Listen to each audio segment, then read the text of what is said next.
Good morning. This is the innovation conversation. How you doing, Tom?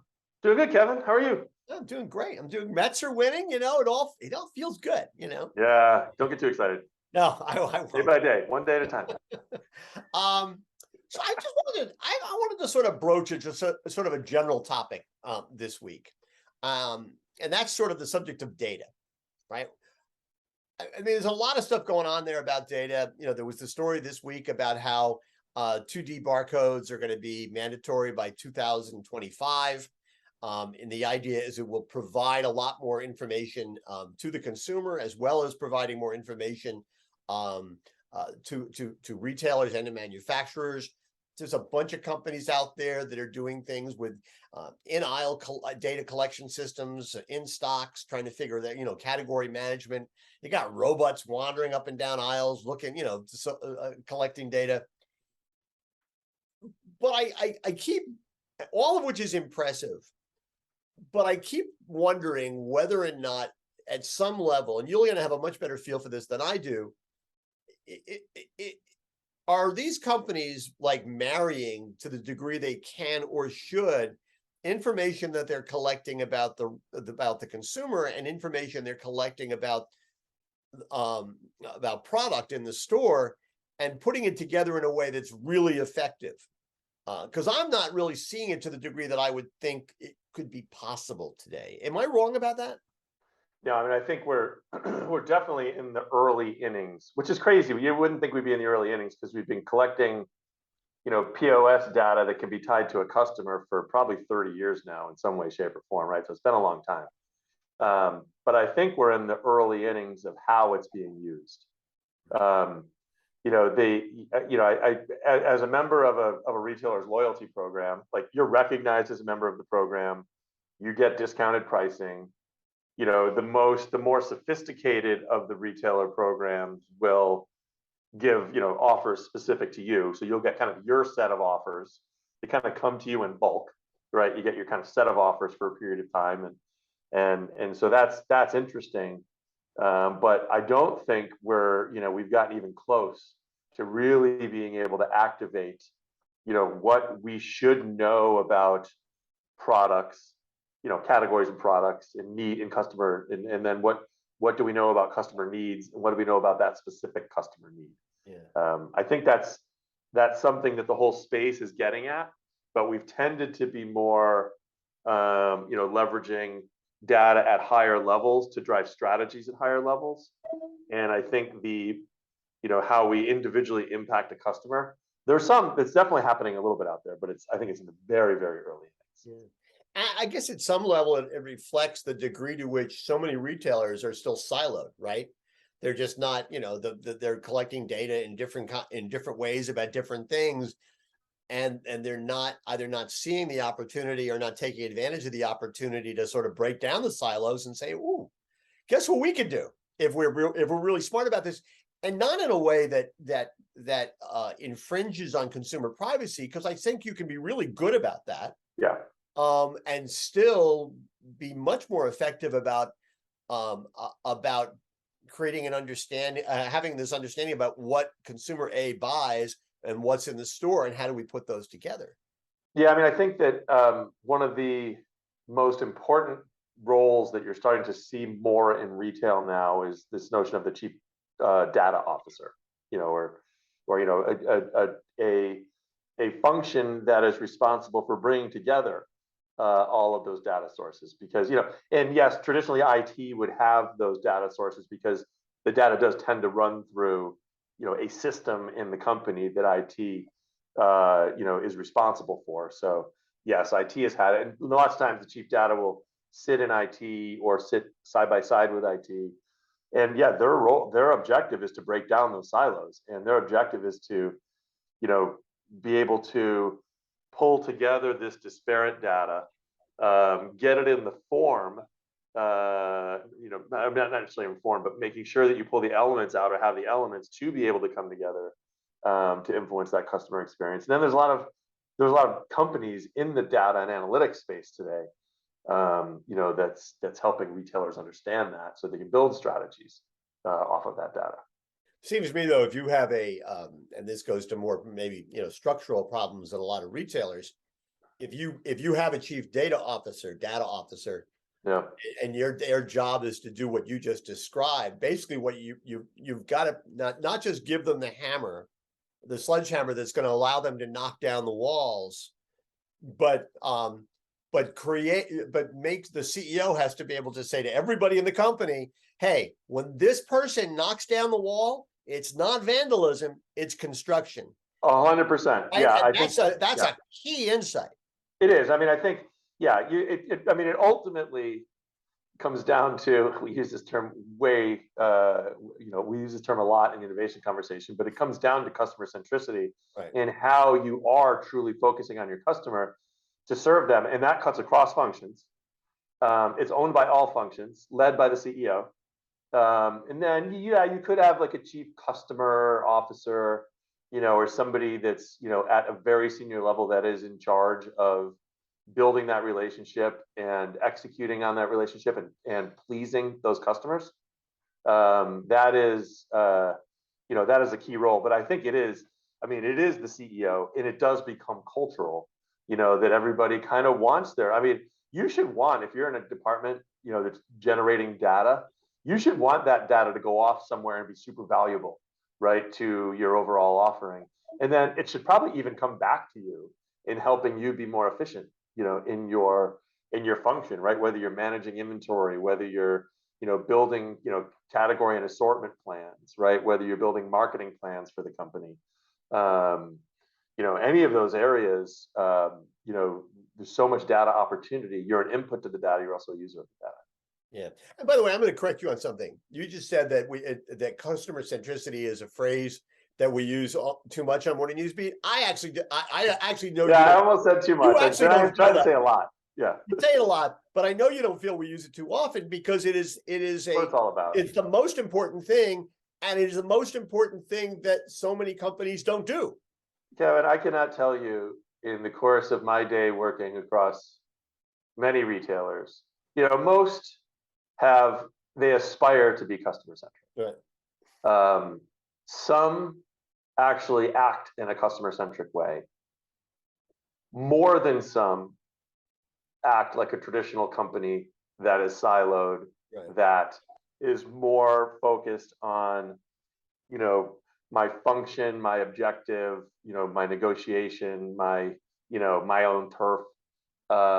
It's in this day and age. Now, I do think it's getting better overall, because it kind of has to get better overall as you have some really good customer-centric retailers taking a bunch of share out there. But it's amazing, how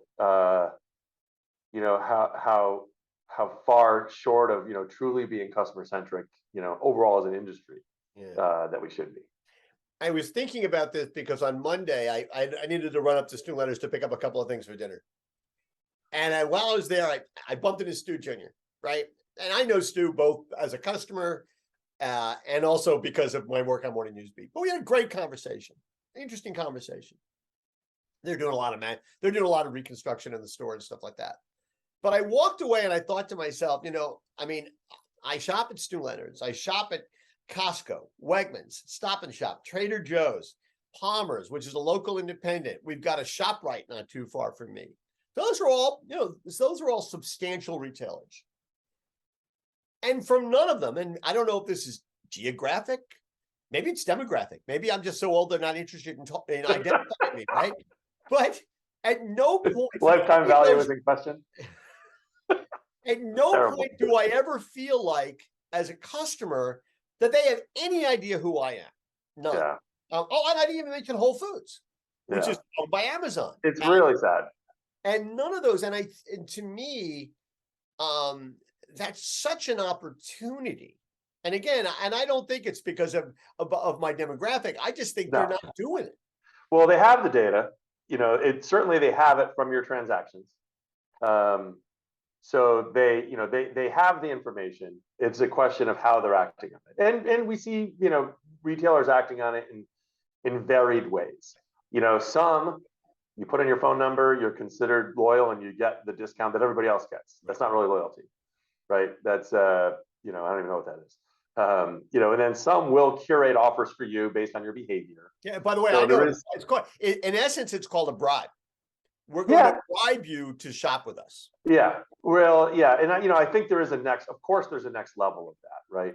And I actually think, we've like in our businesses, we've always used, I mean, from the Amazon days through the Bevy Up days to the gifting, other companies that we've done, and certainly in Replenium, it's about bringing what data about products can tell you, right, along with what data about that specific shopper can tell you, or at least shoppers in general, but ideally to that specific shopper, and then you marry it, right? So in an auto replen, we know, the usages of a product, how often generally that product should be used, and then we know a particular customer's household size or consumption rates, and we put those together. We automate, the purchasing of that. There's so many areas in the store, in the customer engagement, that can be automated through the use of that data and deeper learning. And I do think, as these generative AI companies and applications start to emerge more, I think you're going to start to see a lot more of that become available, to retailers. But just because it's available, you have to know how to use it, and to best know how to use it is you have to know your customer. Yeah. And Stu Leonard Jr. knows you, right? So you really want, like, the avatar, the digital. Everybody should have their Stu Leonard Jr. at their retailer. Right. Yeah. No, I think that's totally true. And when it comes, to me, it always comes down to the thing we've talked about a lot as well, which is, so many of these kinds of loyalty programs, which you would think would function as a way of marrying this stuff together, right? They function as a way of giving what essentially are bribes, and basically, I'm going to bribe you as a consumer to come shop at me and be loyal to me, as opposed to my figuring out ways to use the data to prove to you as a shopper that I'm loyal to you. Yeah, I think that's dead on. I mean, that's a great way to think about it. How can I use data to show the shopper that I'm loyal to you? Thank you. Right. And I'll make your life easier because I know you, and I'll reward you for, and it's not reward you with just discounts, but it's reward you with, like, the right offers, the better offers, the right capabilities, for you to make your life easier.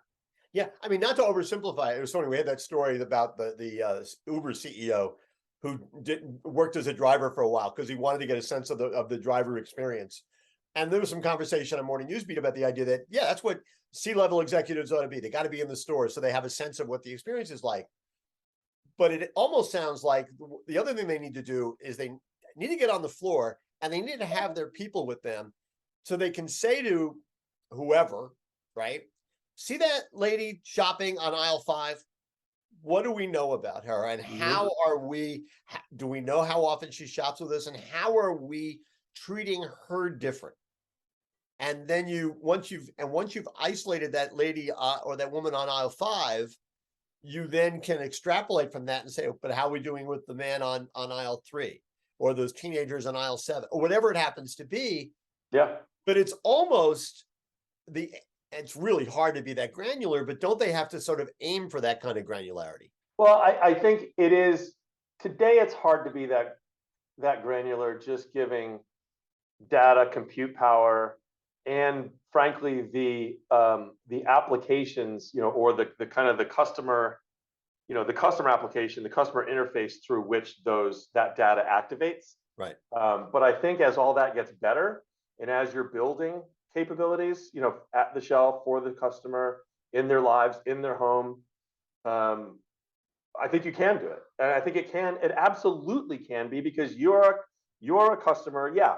In the code, you're identified through a series of numbers and letters, right? Because they're protecting your PII, right? So they want to know it's you, but they don't want to actually, leverage your specific personal information to do that. So they go through and they do know enough about you to be very granular in how they do it. Now, are they going to get it all right at first? No, right? But you start to feed it out there. You start to learn from how the customer reacts to it.